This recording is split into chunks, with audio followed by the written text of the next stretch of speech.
So has anybody in their life just ever felt like you're not loved, like you haven't been appreciated, like you're curious, like who you are doesn't matter? I felt that way once. I grew up in a great Catholic family. I grew up with people that loved me, cared for me. But growing up, I always wanted to fit in. I wanted to be I didn't know who I was. And so I started trying to get incorporated with it whenever I could. I started changing who I was. I started getting into sports, into the culture. I started struggling with my purity. I started just struggling with who I was as a person, as an individual. And I wasn't even knew who I was anymore. Because I was one person with my family, because I knew that they didn't accept the things I was doing. But then with the other people that made me feel good on the outside, that's who I was being. And it started just destroying me, and I didn't even realize that. Till one day, my brother called me out. He said, "What are you doing with your life? Why are you being so rude and disrespectful to mom, dad, to those around you?" I just thought, what did he mean? I ended up going to adoration with him. And this Bible verse stuck out to me. 1 Corinthians 16:13-14. It says, "Be strong, be courageous. Stand firm in your faith. Let your every act be done in love." In that moment, I realized that I had to start changing who I was to be who God was calling me to be. And to love in every instant, every act, to be in love, to stand firm in my faith, to be courageous. I was still doing sports and stuff like that in high school, and I started changing my perspective. I stopped caring to what people thought I was, and I started getting rejected a little bit more. But the more I started praying, the more I started turning to God, the more I started loving, the more people started respecting me. I actually started becoming a pretty good athlete. I started becoming one of the best athletes on our team. As I was running track and field, and I was doing pole vault, I started coaching some of the other people. I started being that mentor and started loving them and caring for them. And that's when I really realized what it meant to love. Just like my brother called me on to love those around me, I started calling those on as athletes. Other teams, other Catholic people that I started meeting at other teams, started doing the signs of the cross, started praying together at different track meets. Even if we would beat each other, we started to encourage each other on. That's when I realized, it doesn't matter what anybody thinks about you. And there's still people that rejected me. There's still people that disrespected me. There's still people that made fun of me for my faith and who I was. But that didn't matter because God got made fun of it because he loved. And that's what mattered, was loving like Christ loved. And I started going to retreats. I started doing more with my faith.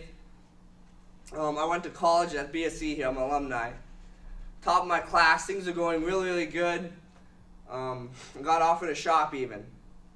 But I turned it all down because when I was sitting in the back of the church, looking at the crucifix, looking at what Christ did, died on the cross. There was COVID, things were shut down. I was like, what's the meaning of life right now? People out there are lonely. There's people out there not being loved. There's people out there that don't have anybody in their life. And that's when I realized I need to do something. I can't just sit here. I can't just become wealthy and rich like the world tells us. I need to do something more with my life. That's when I signed up for Hard as Nails. It was the only ministry program I could find that was actually still going out and doing stuff. I went to New York, right? The last place I would ever want to go is New York. But I went there, and I had an encounter I've never had. I started just meeting people, and the more I started helping people, the more I felt love.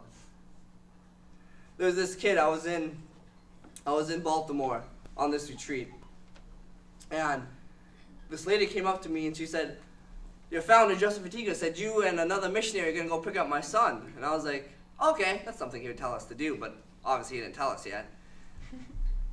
So I went, she said he doesn't really believe in God. He has seizures in his life a lot. He doesn't believe that his worth matters. Me and my friend, the next day we were supposed to go pick him up. We were both we just got the flu or something. We were super sick all of a sudden. We were feeling really, really bad. But we're still going to do it. We drove 20 minutes to this house. We knock on the door, and the mom says he doesn't want to come. We talked to the kid. It was like a two-level house. So he was on top, we were in the bottom. We were like talking to him. And we just shared a little bit of our life, and we just prayed with him and left. And he told us right before we left, he's like, I'm not coming. There's no way I'm coming. And we said, we don't care if you don't come. We just wanted to come tell you that you're loved and we care about you. And later that night, there was adoration going on. And earlier, Justin Fatika, the founder, was talking about the prophet Jeremiah. Next thing you know, this kid out of nowhere was in the front, kneeling in front of the Eucharist. His name was Jeremiah. I don't know how he got there. I don't know. I have no clue, because I didn't even think they had a car at his place. But somehow we got there. And in the middle, there was a line of people coming up and just giving him a hug, telling him his worth. He came up to me later, afterwards, and he said, thank you for being there. I didn't know that people actually love God that was my age. I didn't know that I thought faith was just for older people. Just that 3 minutes of witness to him made him realize his worth, his love, and that there was a God that actually cared for him. I've had quite a few encounters now throughout my life of different stories like this. And sometimes you don't ever get to see what you've done or how you've impacted somebody by loving them. And sometimes it's hard because you might get rejected. They might say no to your face. They might say, I don't care, even if there's something stirring inside of them. And for me, sometimes that's hard because I like to see results. But I know that God is going to show us the results in heaven, and that's what matters, is getting to heaven and bringing those along with you that you can, by loving like Christ loved. But my journey, I don't know where it's going to go, where it's going to end. And I still struggle at times, wonder like, there's someone I know needs to be encouraged, but in my pride, I don't want to encourage them because I don't want to be humbled. I want to go out and make that extra step, that extra effort. I think my time is more valuable than those around me.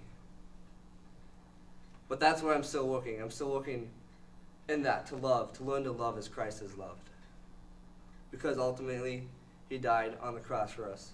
1 Peter 4:8, let your love one another be intense, for love covers a multitude of sins. Christ's love is the most intense love that ever was. And he covered all sin with the love that he had for us. So thank you.